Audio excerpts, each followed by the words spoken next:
secara hukum harus diproses dengan pasal yang berlapis. Gitu. Oke, Bang. Ini kan terkait undang-undangnya kemungkinan menggunakan undang-undang baru ya. Betul. Tidak menggunakan undang-undang yang lama. Betul. Seperti apa, Bang, perbedaannya nanti? Ya, inilah yang perlu kita sikapi, bahwa antara KUHP baru dengan KUHP yang lama adanya suatu keringanan dari Si pelaku. Kalau kita menggunakan KUHP baru, kemungkinan ini bisa hukuman berat. Tapi kalau menggunakan KUHP lama, ini kemungkinan bisa berat. Tapi ketika sekarang harus berlaku di KUHP baru, itu ada kemungkinan hukumannya nggak terlalu berat. Tapi kalau dilapis dengan undang-undang yang lain, kita bisa yakinkan itu akan dihukum dengan seberat-beratnya. Bedanya apa, Bang, dengan undang-undang yang lama, ancaman hukumannya itu sendiri?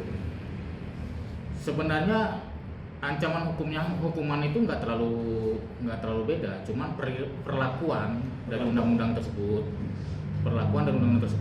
ada perbedaan dari yang lama ke yang baru. Ya. Apalagi kalau yang baru selalu diutamakan itu yang namanya RJ, ada yang namanya hukuman sanksi sosial. Jadi nggak selalu hukuman penjara, tapi ini pasti hukuman penjara sih. Gitu. Cuman apakah nanti penyidik yakin dan berani untuk menghukum dengan pasal yang berat dan berlapis? Tapi saya yakin seluruh masyarakat Indonesia akan menginginkan pasal yang berat dan berlapis untuk pelaku yang bernama Taufik Hidayat ini. Bang, kalau ada yang bilang kalau dia melakukan itu dalam keadaan tidak sadar atau mabuk, nah kira-kira itu akan bisa menjadi pembelaan untuk pelaku sendiri gak, Bang, dalam hukumnya nanti? Kalau kondisi tidak sadar karena mabuk, itu sama sekali tidak ada ya diatur dalam hukum pidana. Yang diatur itu adalah kalau pelaku itu mengalami gangguan jiwa atau gila permanen, nah itu baru ada perlakuan yang dibebaskan. Tapi kalau hanya karena mabuk atau karena di luar kesadaran karena minum alkohol, itu tidak ada. Kami yakin itu tidak ada. Tapi bisa dipastikan kalau pelaku ini mempunyai hak, masih memiliki hak hukum ya, Bang? Ya, kalau hak hukumnya pasti ada. Makanya setiap ada kejadian perkara itu, kenapa selalu dibela oleh penasihat hukum? Karena penasihat hukum itu punya tugas untuk membela hak-hak hukumnya yang lain, tapi tidak membela perbuatan yang sudah terjadi. Mungkin dalam hal meringankan hukuman ataupun menjauhkan dia dari hukuman berat. Ya, contoh misalnya kalau korban meninggal mungkin tidak dihukum ke arah pembunuhan berencana atau dijadikan pembunuhan biasa kalau itu korbannya meninggal. Jadi ada tugas-tugas lawyer, pengacara yang membela nanti. Siapapun yang membela oleh pelaku itu pasti ada tugasnya untuk meringankan hukuman yang terjadi. Termasuk selnya dipisahkan. Nah, ini juga yang menjadi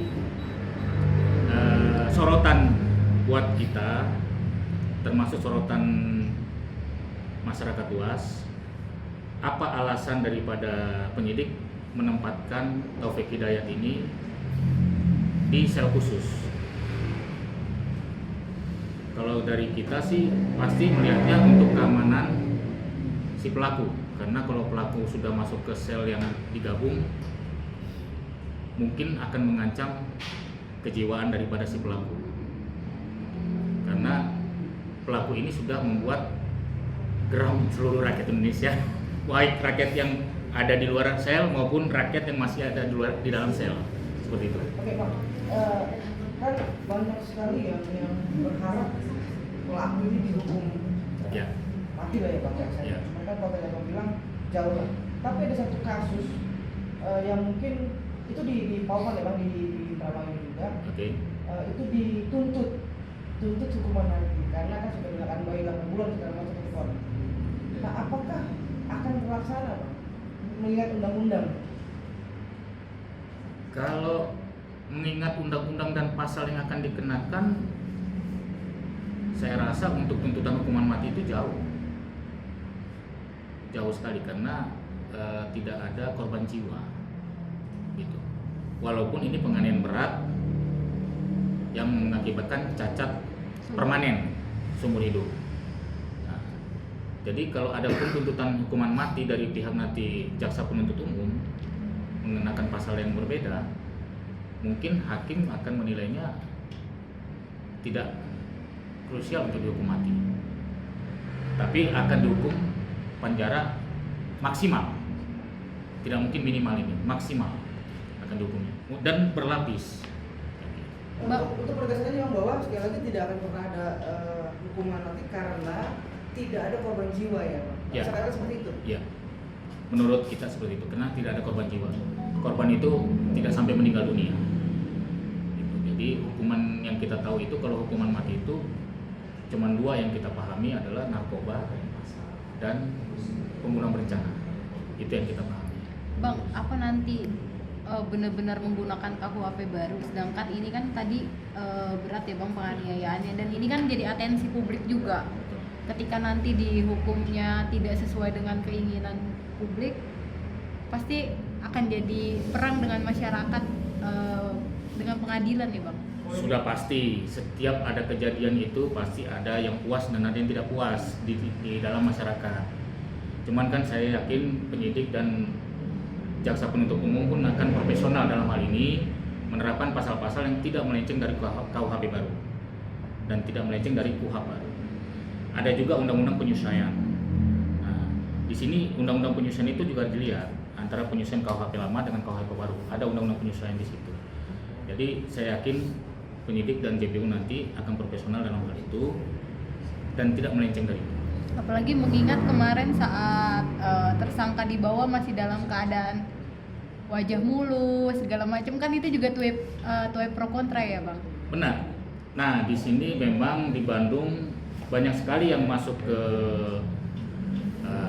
Instagram saya dan sosial media saya dari masyarakat yang mempertanyakan kenapa pelaku ditangkap tapi keadaannya masih normal. Biasanya kalau yang kejadian seperti ini biasanya pelaku itu kalaupun ketangkap itu pasti ada sedikit pincang atau apa, tapi ya ini kembali lagi itu kewenangan daripada penyidik, walaupun itu dipertanyakan oleh masyarakat. Kenapa ini pelaku diperlakukan sebaik mungkin padahal dia sudah melakukan kejahatan yang sangat luar biasa terhadap korban, tapi penyidik memperlakukan pelaku itu seperti kayak kejahatan biasa, bukan kejahatan luar biasa. Nah, kembali kepada pertimbangan penyidik, dan kalau nggak salah saya mendengar dari salah satu media yang mewawancara, ada yang mengatakan bahwa pelaku ingin menyerahkan diri secara baik-baik. Pelaku ingin menyerahkan diri baik-baik sehingga ditangkap pun secara baik-baik. Beda kalau tadinya ini terjadi penangkapan penggerebekan yang tanpa kesadaran pelaku untuk menyerahkan diri, mungkin akan terjadi suatu SOP yang dilakukan oleh penyidik. Itu kalau emang misalkan benar dia menyerahkan diri, apakah berbeda hasilnya dengan ditangkap langsung tangan oleh polisi?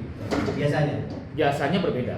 Nah, kalau yang menyerahkan diri itu biasanya dengan kesadaran dan itu tanpa perlawanan. Tapi kalau yang dengan penggerebekan biasanya itu ada perlawanan. Artinya berpengaruh ke hukumannya nanti bang? Masa hukuman nanti bang? Maksudnya? Berpengaruh saat vonis nanti hukumannya pasal-pasal yang ditentukan gitu. Apakah nanti akan diringankan karena dia menyerahkan diri gitu? Itu tergantung pertimbangan hakim nantinya. Masalah meringankan atau memberatkan. Tapi yang pasti ada perbedaan. Apabila menyerahkan diri berarti tanpa perlawanan. Tapi kalau polisi melakukan penggerebekan tanpa menyerahkan diri, maka diindikasi ada perlawanan dari pihak pelaku. Tapi ini enggak, karena memang dia menyerahkan diri kepada penyidik seperti itu. Tapi Polda memang sudah membantah kalau dia menyerahkan diri, sudah ditegaskan kalau ini memang benar-benar penangkapan Dari siapa? dari Polda Dari Polda. Jabar. Ya, penangkapan tapi tanpa perlawanan, artinya dengan dianya pelakunya menyerahkan diri. Gitu. Memang penangkapan tapi bukan penggerbekan. Perlawanan ya. Ya, tanpa perlawanan sehingga tidak terjadi suatu SOP yang keras oleh penyidik seperti itu. Kan masih soal keinginan rakyat Indonesia yang mungkin sebagian besar ingin dihukum mati lah bang ya. Tadi abang bilang ini juga susah, kita apakah terbentuk dengan HAM atau gimana bang menurut abang? Ya, jadi gini, pelaku kejahatan itu tetap hak-haknya itu yang lain harus dilindungi. Ya, hak-hak yang lain harus dilindungi. Walaupun korban juga harus dilindungi dengan HAM, tapi pelaku juga harus dilindungi dengan HAM juga sama. Ya, jadi harus sama-sama dilindungi oleh hak asasi manusia. Makanya tadi yang saya katakan bahwa pengacara yang akan membela pelaku itu akan membela hak-hak hukum dia yang lain, bukan membela terhadap perbuatannya. Kalau perbuatannya itu sudah jelas, hak-hak hukum yang lain yang akan dibela. Nah, termasuk hak asasi manusianya. Jadi kita HAM ini berlaku buat pelaku maupun HAM ini berlaku buat korban juga sama, gitu, seperti itu. Kenapa berpatokan korban hidup atau mati bang kalau untuk hukuman itu bang? Kalau hidup dia kemungkinan besar tidak gitu. Padahal kan dari perbuatannya kan bisa juga teramat sadis bang ya. Karena pasal undang-undang di KUHP mengaturnya. Gitu kan ya. Kalau pasal di KUHP mengatur bahwa penganiayaan berat sampai cacat permanen itu bisa dihukum seumur hidup atau bisa dihukum hukuman mati, mungkin itu akan diterapkan. Kan kita selalu taat kepada undang-undang. Penyidik juga dan jaksa penuntut umum nantinya tidak akan menuntut yang di luar pasal tersebut yang akan diterapkan. Itu udah pasti itu. Nggak akan. Oke bang.